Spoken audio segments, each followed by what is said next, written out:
Hello guys, welcome to my channel.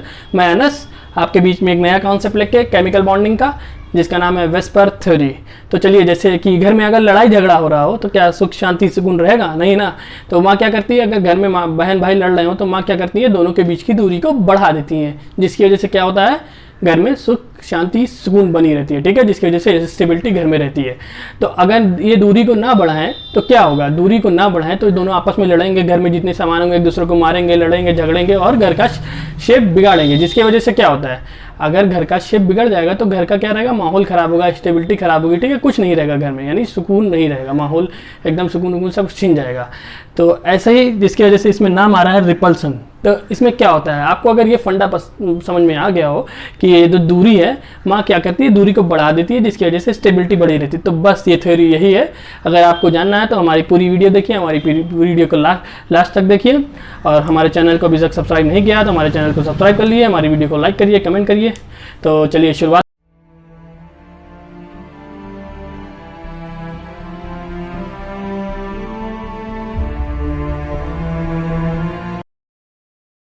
करते हैं। तो मैंने बताया था कि उन दोनों के बीच की दूरी को माँ बढ़ा देती हैं। तो ऐसे ही जो हमारे एटम्स होते हैं, मान लिया एटम मिलकर मॉलिक्यूल्स बनाते हैं। ठीक है, तो एटम्स में क्या होता है, इलेक्ट्रॉन मिलकर मॉलिक्यूल बनाते हैं। तो जो इलेक्ट्रॉन होते हैं आपस में रिपल क्यों करते हैं, क्योंकि वो भी नेगेटिव चार्ज होता है, वो भी नेगेटिव चार्ज होता है। तो जब मॉलिक्यूल्स बनता है तो क्या करता है, उनके इलेक्ट्रॉन पेयर को ऐसे तरीके से रखता है कि मानिए उनके बीच में लड़ाई ना हो, उनके बीच में सुख शांति और सुकून रहे। ठीक है, उनके बीच में स्टेबिलिटी रहे। तो इसी के बेस पे हमारी क्या वेस्पर थ्योरी बेस्ड है। ठीक है, तो चलिए इसके कुछ पास्टुलेट हैं तो हम डिस्कस करते हैं। तो उससे पहले मैं बताता हूँ, तो ये इलेक्ट्रॉन्स के दूर रहने की चाहत है, ये आपस में दूर रहने की चाहत की वजह से इलेक्ट्रॉन्स में जो ये दूर रहते हैं, इसी की चाहत की वजह से मॉलिक्यूल्स में शेप आ जाता है। तो चलिए, ये दूरी भी है बहुत ज़रूरी। तो समझ में आ रहा है ना, इस कॉन्सेप्ट से भी दूरी है बहुत ज़रूरी अगर आपको चाहिए चैन सुकून। तो चलिए शुरुआत करते हैं। पहला पास्टुलेट इसका क्या है, देखिए पहला पास्टुलेट है, the shape of the molecules depend upon the number of the वैलेंशियल electron pair around the central metal ion. तो देखिए जो मैंने अभी बताया, शेप किस पे डिपेंड करता है, वैलेंशियल इलेक्ट्रॉन पेयर पे। ठीक है, चलिए आइए दूसरा पढ़ते हैं। जैसे कि दूसरा कॉन्सेप्ट, दूसरा पास्टुलेट क्या है, valence electron pair tend to occupy such position in space that minimize repulsion and maximize distance। तो अभी जो मैंने बताया क्या होता है, मिनिमाइज रिपल्सन करने के लिए डिस्टेंस को बढ़ा देती है माँ। तो यहाँ पर क्या हो रहा है, यही चीज़ हो रहा है। यहाँ पर भी जो मॉलिक्यूल्स कर रहा है क्या, रिपल्सन को कम करने के लिए उनके बीच की डिस्टेंस को बढ़ा दे रहा है। तो जब डिस्टेंस बढ़ेगी तो मॉलिक्यूल्स में स्टेबिलिटी आएगी और शेप आ जाएगा। ठीक है, तो चलिए तीसरा पास्टुलेट पढ़ते हैं। तीसरा पास्टुलेट क्या है, लोन पेयर रिपल्सन ज़्यादा होगा, lone pair bond pair repulsion कम होगा, फिर उससे कम बॉन्ड पेयर होगा। चलिए अब इसके पीछे की हमेशा आपने पढ़ा होगा लोन पेयर, बट अभी तक समझे नहीं होंगे। तो चलिए आज मैं इसके पीछे की केमिस्ट्री बताता हूँ। ठीक है, तो इसके पीछे की केमिस्ट्री क्या है, अब इसको पहले याद कर लीजिए। कैसे याद करेंगे, देखिए लोन पेयर यानी लड़ाका पेयर, और यहाँ लोन पेयर को मैंने LP से दिखाया है शॉर्ट फॉर्म से, यहाँ बॉन्ड पेयर को शॉर्ट फॉर्म से बॉन्ड पेयर से दिखाया, BP से दिखाया। ठीक है, तो देखिए जो लोन पेयर है यानी जो लड़ाकू पेयर, अगर घर में दो लोग लड़ाका है, ज़्यादा लड़ाका है, तो सबसे ज़्यादा लड़ाई वहीं होने की चांस होती है। इसलिए माँ क्या करती है, उन दोनों को तो एकदम ही दूर करती है, क्योंकि उन दोनों में तो एकदम लड़ाई होती है। तो देखिए यही चीज़ समझिए, लोन पेयर है, दोनों ही लड़ाका है, जिनके बीच में लड़ाई हो रही है तो दोनों ही लड़ाका है, तो इसलिए उनके बीच में सबसे ज़्यादा रिपल्सन होता है। ठीक है, और जो हमारे बॉन्ड पेयर है, मान लिया बॉन्ड पेयर जिनके बीच में बॉन्ड अच्छा से बनता है, तो उनके बीच में सुख शांति सुकून रहेगा, इसी वजह से उनके बीच में कम रिपल्सन रहता है। तो और ये हमारा लोन पेयर बॉन्ड पेयर, यानी एक लड़ाका पेयर है, एक लड़का लड़ रहा है, लड़की क्या है, नहीं लड़ रही है, तो उनके बीच में एवरेज डिस्टेंस बना के रखना चाहिए। ऐसा है इसका हमारा थर्ड पास्टुलेट। तो अब ये पास्टुलेट्स क्यों आया, ठीक है, इसके पीछे की केमिस्ट्री क्या है, चलिए बताइए ज़रा, आप लोग को मालूम हो तो चलिए मैं ही बता देता हूँ आपको। तो देखिए इसके बीच की केमिस्ट्री ये है कि जो हमारा लोन पेयर रिपल्सन है, loan pair bond pair repulsion है, बॉन्ड पेयर रिपल्सन। तो देखिए बहुत सारे ऐसे मॉलिक्यूल्स होते हैं जिनका क्या होता है, हमारा हाइब्रिडाइजेशन, यानी उसकी जो हमारी स्ट्रक्चर होती है वो सेम होती है, बट उनका शेप अलग अलग होता है। तो ऐसा क्यों है, ज़रा बताइए। इसका एग्जांपल क्या है, जैसे NH3 मॉलिक्यूल है, इसमें भी हमारा क्या है sp3, CH4 मॉलिक्यूल से इसमें भी हमारा sp3 हाइब्रिडाइजेशन है, H2O मॉलिक्यूल से इसमें भी हमारा क्या है sp3 हाइब्रिडाइजेशन है। बट इन तीनों का हम देखते हैं तो शेप डिफरेंट है, क्योंकि इसमें लोन पेयर बॉन्ड पेयर का रिपल्सन अलग अलग है। ठीक है, जिसकी वजह से बॉन्ड एंगल अलग आता है, जिसकी वजह से हमारा शेप अलग आता है। तो समझ में आया पास्टुलेट्स। आई होप आप लोग को समझ में आ गया होगा। तो चलिए थर्ड पोस्टुलेट समझते हैं। थर्ड पोस्टुलेट क्या है? A multiple bond is treated as if it is a single electron pair and 2 और 3 electron pair of multiple bond are treated as a single super pair. नहीं समझ में आया? चलिए आपको बताते हैं। ये जो पोस्टुलेट है इसको आप याद रखिए, काम आएगा आगे। देखिए यहाँ पर क्या है, एक सिंगल बॉन्ड में क्या होता है, एक इलेक्ट्रॉन पेयर होता है, ये तो जानते ही हैं आप, ठीक है। एक डबल बॉन्ड में क्या होता है, 2 इलेक्ट्रॉन पेयर होता है, ये नॉर्मली है। एक ट्रिपल बॉन्ड में कितना होता है, 3 इलेक्ट्रॉन पेयर होता है, क्योंकि 3 बॉन्ड रहेगा तो 3 इलेक्ट्रॉन पेयर रहेगा। बट इस थ्योरी के अकॉर्डिंग जो चौथा पोस्टुलेट है वो हमारा क्या कहता है, देखिए अगर एक डबल बॉन्ड रहेगा तो हम उसको 2, यहाँ पर हमने नहीं लिखा ना क्योंकि डबल बॉन्ड है, अगर यहाँ लिखते 2 इलेक्ट्रॉन पेयर होता ना, लेकिन जहाँ पर सुपर लग जाएगा तो समझ वहाँ पर हमारा इस थ्योरी में, इस पोस्टुलेट में हमको क्या लगाना, बस खाली हमको हर बॉन्ड को, डबल बॉन्ड को भी एक ही बॉन्ड गिनना है, ट्रिपल बॉन्ड को भी एक ही बॉन्ड गिनना है, बट उसमें सुपर लगा देना है। तो आप लोग ध्यान रखिएगा, जहाँ सुपर लगा हुआ मिल गया तो समझिए वहाँ पर मल्टीपल बॉन्ड है। समझ में आया आपको? ये चारों पोस्टुलेट्स आई होप क्लियर हुए होंगे। ये पोस्टुलेट्स क्या है, जैसे कि क्या कहता है, the shape of the molecule depend upon the number of the वैलेंशियल electron pair around the centre metal. वही जो हमने बताया था कि इलेक्ट्रॉन्स पेयर पे डिपेंड करता है इसका शेप, ठीक है। और दूसरा हमारा क्या होता है, दूसरा हमारा valence electron pair tend to occupy such position in space that minimize repulsion and maximize distance. यानी डिस्टेंस को बढ़ा दे तो रिपल्सन कम हो जाता है, वही चीज़ बता रहा है, ठीक है। और लोन पेयर वाला जो हमारा फंडा है, तो ये पूरी जो हमारी थ्योरी है, आप अगर ये लड़ाई वाला फंडा समझ जाएंगे तो पूरी थ्योरी समझ जाएंगे। तो चलिए हम आपको क्या बताते हैं, ज्योमेट्री, ठीक है। ज्योमेट्री और हमारा शेप में क्या फ़र्क है ज़रा बताइए आप लोग। ज्योमेट्री और शेप में बहुत फ़र्क है। तो देखिए ज्योमेट्री क्या होता है, ज्योमेट्री में हम क्या करते हैं, बॉन्ड पेयर और लोन पेयर दोनों को कंसीडर करते हैं। बट हमारा जो शेप होता है, शेप में हम क्या करते हैं, ओनली बॉन्ड पेयर कंसीडर करते हैं, ठीक है। लोन पेयर को कंसीडर नहीं करते हैं, ठीक है। तो चलिए हम पढ़ते हैं ज्योमेट्री ऑफ द मॉलिक्यूल्स। उसको कैसे निकालते हैं, उसके लिए भी थोड़ी सी हमारी ट्रिक्स है और थोड़ा सा फार्मूलाज हैं।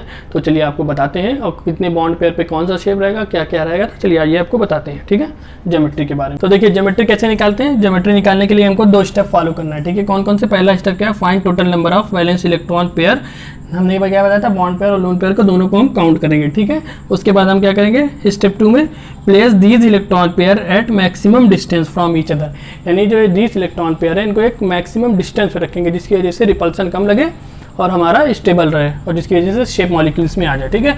तो चलिए हम इसको आपको केस के रूप में समझाते हैं। मैंने 5 केस बनाया हुआ है, अलग अलग केस में अलग अलग मॉलिक्यूल्स के अलग अलग शेप होते हैं, ठीक है। तो देखिए जिसमें 2 वैलेंशियल इलेक्ट्रॉन पेयर रहेगा, यानी 2 वैलेंशियल इलेक्ट्रॉन पेयर ऐसे समझ लीजिए आप, 2 वैलेंशियल इलेक्ट्रॉन पेयर आप ऐसे समझ लीजिए। देखिए जैसे ये हमारे 2, एक एटम सी है, एक एटम सी है। देखिए इन दोनों के मुंह को हमने दूर कर दिया, यदि करेंगे तो लड़ाई झगड़ा करेंगे, तो यानी वैलेंस जो इलेक्ट्रॉन है उन दोनों को दूर कर देते हैं। तो देखिए इसका कैसा शेप बन रहा है, दिख रहा है आपको, देखिए एकदम लीनियर बन रहे हैं। तो देखिए एक एटम सी है, एक एटम सी है, तो 2 वैलेंशियल इलेक्ट्रॉन पेयर का क्या शेप है, लीनियर शेप है। तो इसका क्या एग्जांपल रहेगा, लीनियर शेप है, तो इसका एग्जांपल है हमारा CO2 मॉलिक्यूल्स। क्या है, CO2 मॉलिक्यूल्स। आइए हम दूसरा केस पढ़ते हैं, क्या है, ट्राइगोनल प्लेनर। देखिए ट्राइगोनल प्लेनर में हमारा कैसा रहेगा, यानी 3 एटम्स को हमको क्या करना है, 3 एटम्स को ऐसे रखना है जिसके बीच में रिपल्सन कम रहे, ठीक है। ऐसी दूरी पर बना के रखे जिनकी रिपल्सन कम रहे। तो देखिए दिख रहा है, एक ये। तो देखिए मैक्सिमम डिस्टेंस, ठीक है। अगर ये करीब इसके करीब आ जाएगा, इधर जाएगा तो इसके करीब आ जाएगा, तो ये एक मैक्सिमम डिस्टेंस है। इसको क्या बोलते हैं, ट्राइगोनल प्लेनर, ठीक है। तो इसका कौन सा मॉलिक्यूल्स है, इसका एग्जांपल है BF3। इसका शेप ऐसे ही रहता है, मतलब स्ट्रक्चर इसका ऐसे ही रहता है, ठीक है। तो आइए हम चौथा पढ़ते हैं, टेट्राहेड्रल, जिसमें हमारे 4 एटम्स रहेंगे। तो देखिए उनको कैसे रखते हैं, जिसमें हमारे 4 वैलेंस इलेक्ट्रॉन रहेंगे, यानी 4 एटम्स रहेंगे। तो देखिए 3 ये हो गया, ठीक है। एक हमारा डैश और एक हमारा बिलो होता है, एक हमारा एबव होता है। टेट्राहेड्रल का स्ट्रक्चर तो आप जानते हैं ना, ऐसा रहता है, ठीक है। तो समझ में आया आप लोग को। तो टेट्राहेड्रल में हमारा कौन सा एग्जाम्पल रहेगा, CH4, ठीक है। अब हम पढ़ते हैं कौन सा, हमारा अगला केस है जिसमें हमारे 5 वैलेंस इलेक्ट्रॉन रहेंगे। अब 5 वैलेंस इलेक्ट्रॉन रहेंगे तो कैसा रहेगा हमारा, देखिए 5 वैलेंस इलेक्ट्रॉन होने की वजह से जो मैंने बताया था, 3 तो हमारे ऐसे हो जाएंगे, कैसे, 3 हमारे ऐसे हो गए, ठीक है। 3 हमारे ऐसे हो गए, एक हमारा इधर ऐसे लगा रहेगा ऊपर, और एक हमारा ऐसे नीचे लगा रहेगा। तो देखिए ये हमारा क्या होगा, जिसमें 5 वैलेंस इलेक्ट्रॉन रहेंगे। तो इसका क्या शेप होता है, ट्राइगोनल। यानी देखिए ट्राइगोनल है और ये क्या है, बाई पिरामिडल। एक जो हमारा एक पिरामिड बन रहा है ना, ऐसे हमारा एक पिरामिड बन रहा है, तो ट्राइगोनल बाई पिरामिडल हो गया इसका स्ट्रक्चर। तो समझ में आया। तो इसका एग्जांपल क्या रहेगा, इसका एग्जांपल रहेगा PCl5। PCl5 हमारा लास्ट क्या रहता है, जिसमें 6 वैलेंशियल इलेक्ट्रॉन पेयर रहते हैं, उसका एग्जांपल क्या रहेगा, ऑक्टाहेड्रल उसको बोलते हैं। उसका एग्जांपल क्या रहेगा, उसका एग्जांपल रहेगा SF6। तो समझ में आया आप लोग को। ये सारे जिसमें 2 रहेगा उसको लीनियर बोलते हैं, एग्जांपल हो गया ये CO2। जिसमें 3 रहेगा उसको ट्राइगोनल प्लेनर बोलते हैं, उसका हो गया BF3। जिसमें 4 रहेंगे उसको बोलते हैं टेट्राहेड्रल, उसका एग्जांपल हो गया CH4। जिसमें 5 रहेगा उसका एग्जांपल हो गया ट्राइगोनल बाइपिरामिडल, वो उसका जो हमारा स्ट्रक्चर हो गया ट्राइगोनल बाइपिरामिडल, और उसकी जो हमारा एग्जांपल हो गया PCl5। और जिसमें हमारा 6 रहेगा उसका क्या एग्जांपल है, SF6, और उसका जो हमारा क्या रहेगा, ज्योमेट्री ऑक्टाहेड्रल। तो समझ में आया। आई होप कि आप लोग को समझ में आया होगा ये 5 केस जो मैंने आप लोग को समझाया है। तो चलिए आपको मैं इसके बना के दिखा देता हूँ, ठीक है। यानी पहले वाला क्या बताया था, जैसे हमने लीनियर बताया था CO2 मॉलिक्यूल्स, तो ऐसे एग्जिस्ट करता है ना CO2 का स्ट्रक्चर, ये लीनियर हो गया। दूसरा मॉलिक्यूल हमने क्या बताया, BF3, ठीक है। BF3 कैसे रहेगा, F इधर लगा देते हैं, ठीक है। BF3 ऐसा रहेगा, ठीक है। ये आप लोग को समझ में आया। तीसरा हमारा क्या होगा, जिसमें 4 वैलेंस इलेक्ट्रॉन रहेंगे, यानी हमारा CH4। ये हमारा क्या है, BF3। ये हमारा क्या है, CO2। अब CH4 का देखिए हमारा क्या रहेगा, C बीच में रहेगा सेंट्रल, एक हाइड्रोजन ऊपर रहेगा, ठीक है। एक हाइड्रोजन इधर, एक हाइड्रोजन इधर। तो यानी एक हमारा क्या रहता है, अबव द प्लेन, और एक हमारा रहता है बिलो द प्लेन, ठीक है। ये हमारा CH4 का एग्जांपल हो गया टेट्राहेड्रल। एक अब हम पढ़ते हैं किसका, जिसमें 5 रहेंगे, तो 5 इसमें PCl5 यानी ट्राइगोनल बाइपिरामिडल। तो P को बीच में बना लेते हैं, ठीक है। और हम 3 को ऐसे बना देते हैं, यानी ये ट्राइगोनल हो गया, ठीक है। ये हमारा क्या हो गया, ट्राइगोनल। और ये बाइपिरामिडल हो गया PCl5, ठीक है। ये ट्राइगोनल बाइपिरामिडल हो गया। क्या बचा रह गया हमारा, ऑक्टाहेड्रल बचा रह गया। अब देखिए ऑक्टाहेड्रल का कैसा रहता है, ऑक्टाहेड्रल SF6। अब देखिए बीच में S बना देंगे, ठीक है। F बना दिया बीच में, ठीक है। हमारा ये ऑक्टाहेड्रल शेप ऐसा रहता है, SF6। समझ में आया आप लोग को। आई होप कि आप लोग को समझ में आ गया होगा वेस्पर थ्योरी। तो देखिए कितना आसान है। तो अब मैं इसके बाद आप लोग को बताऊंगा शेप। इसके लिए शेप में क्या है, कुछ ट्रिक बताऊंगा जिसकी वजह से आपको एकदम शेप का आसानी से एग्जाम मतलब वो बता दे, एग्जाम में पूछे इस मॉलिक्यूल्स का क्या शेप है। देखिए ज्योमेट्री आपको पता चल गया। अब वैसे ज्योमेट्री भी पूछता है, इसका पूछेगा शेप क्या है, ठीक है। तो जो हमारा नेक्स्ट वीडियो आएगा उसमें मैं आपको सिर्फ ट्रिक बताऊंगा कि उसको कैसे वैलेंस, मतलब उसमें बॉन्ड पेयर रहेगा, रिपल लोन पेयर रहेगा, तो कैसा उसका स्ट्रक्चर रहेगा, कैसा उसका शेप रहेगा, ठीक है। तो हमारी नेक्स्ट वीडियो ज़रूर देखिएगा जिसमें मैं आपको एक ट्रिक बताऊंगा। और हमारी ये वीडियो आपको कैसी लगी कमेंट सेक्शन में ज़रूर बताइएगा। और आज आप लोग को ये रिपल्सन, ये लड़ाई झगड़े की वजह से, ये दूरी की वजह से आपको ये हमारी वेस्पर थ्योरी समझ में आ गई होगी। तो देखिए दूरी है कितनी ज़रूरी, समझ में आ रहा है ना, दूरी है बहुत ज़रूरी। तो देखिए दूरी है कितनी ज़रूरी, ठीक है, जिसकी वजह से मॉलिक्यूल्स में शेप आ गया। तो दूरी, जब लड़ाई ज़्यादा होती है तो दूरी बना के रखना चाहिए, जिसकी वजह से स्टेबिलिटी आती है। देख लिए मॉलिक्यूल्स में भी वही सब हो रहा है। तो कैसा लगा कमेंट सेक्शन में ज़रूर बताइए, और हमारी वीडियो को लाइक करिए, कमेंट करिए, और हमारे चैनल्स पर आइए, ऐसी बहुत सारी नॉलेज जानिए। हमारे चैनल्स को सब्सक्राइब करिए। Thank you so much.